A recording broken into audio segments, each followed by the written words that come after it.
Good morning बच्चों। कल हमने पाठ पढ़ा था सुभाषितानी। हमारा प्रथम पाठ था सुभाषितानी।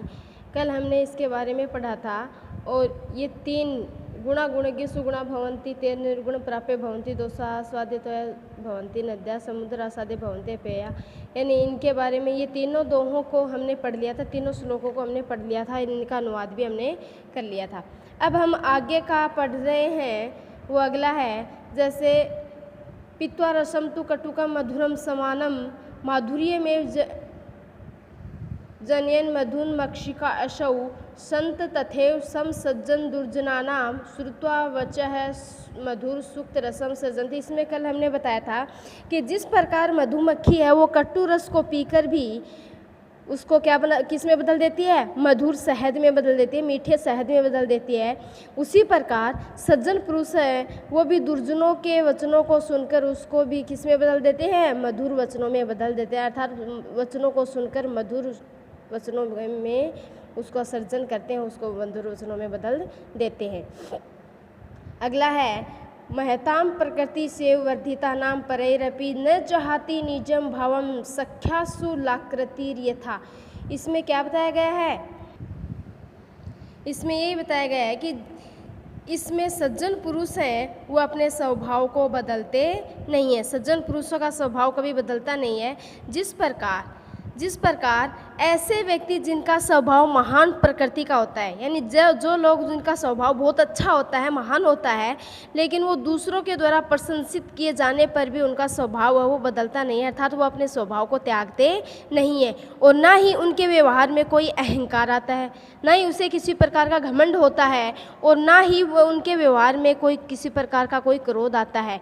ठीक उसी प्रकार बताया गया कि न जहाती निजम भावम संख्या सुलाकृतिर यथा, यानी इसमें बताया गया है कि जिस प्रकार सज्जनों के स्वभाव में कोई परिवर्तन नहीं होता है किसी के द्वारा प्रशंसित किए जाने पर, उसी प्रकार जो 9 अंक वाली संख्या है ना, जो 9 का अंक है अर्थात संख्याओं में 9 अंक वाला है, उसमें भी किसी प्रकार का परिवर्तन नहीं होता है। अर्थात जो संख्याओं में 9 का अंक अपने भाव का त्याग नहीं करता है। अर्थात यहाँ ध्यान देने योग्य बात यह है कि 9 को किसी भी संख्या से गुणा करने पर कौन सी संख्या आएगी, 9 की ही संख्या आएगी। जिस प्रकार 9 को 7 से गुणा करने पर 63, अर्थात 6 + 3 बराबर संख्या क्या हुई, 9। अर्थात इसके स्वभाव में कोई परिवर्तन या इसकी आकृति में किसी प्रकार का कोई परिवर्तन नहीं हुआ। 9 को 8 से 9 को किससे गुणा किया, 8 से गुणा किया, तो 8 से गुणा करने पर इसके क्या है 72, अर्थात 9 7 + 2 बराबर क्या हुए, 9 हो गए। तो इसी प्रकार बताया गया है कि जिस प्रकार सज्जन पुरुष हैं, महान पुरुष हैं, उनके द्वारा प्रशंसा, दूसरे लोग जो प्रशंसा करते हैं तो उसमें घमंड नहीं आता है कि मैं बहुत अच्छा हूँ, मेरे बारे में सब बड़ाई कर रहे हैं, मेरे बारे में सब अच्छा कह रहे हैं, तो उसमें किसी प्रकार का कोई अहंकार नहीं आता है। अर्थात जो जैसा स्वभाव है उसका वो अपने स्वभाव में किसी प्रकार का परिवर्तन नहीं करते हैं। जिस प्रकार 9 की संख्या को किसी भी अंक से गुणा करने पर उसकी संख्या में किसी प्रकार का कोई परिवर्तन नहीं होता है, उसकी आकृति वो की वही रहती है, अर्थात उसकी संख्या 9 ही रहती है। अगला है स्त्रियाणाम रोचयाना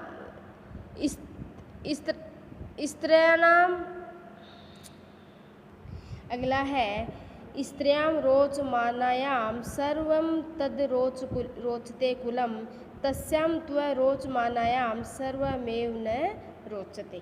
इसमें क्या बताया गया है, इसमें ये बताया गया है कि स्त्रियों का कुल में अगर सम्मान किया जाता है, उसका आदर किया जाता है, तो वो कुल है वो क्या हो जाता है, उसका परिवार है वो चमक उठता है, अर्थात वो सम्मान को प्राप्त पाता है। और जिस कुल में स्त्रियों को सम्मान नहीं दिया जाता है, अर्थात उसको शोभित नहीं किया जाता है, उसका जो कुल है, उसकी कांति है वो क्या हो जाती है, उसकी कांति नष्ट हो जाती है, उसके परिवार की कांति है वो नष्ट हो जाती है। इसमें बताया गया है कि जैसे सम्मानित किए जाने पर, यानी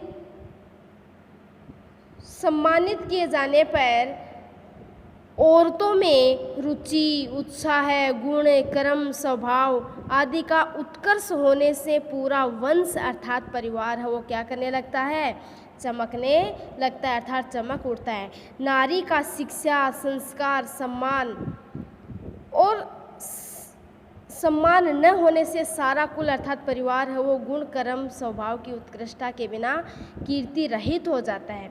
शिक्षा, धर्म, संस्कृति और सभ्यता के सारी खूबसूरती को जन्म देने वाली प्रथम गुरु कौन होती है, हमारी माता होती है, अर्थात वो माता है वो क्या है, पूजनीय। तो उसकी रुचि में ही संपूर्ण कुल की रुचि अर्थात कांति समाई रहती है।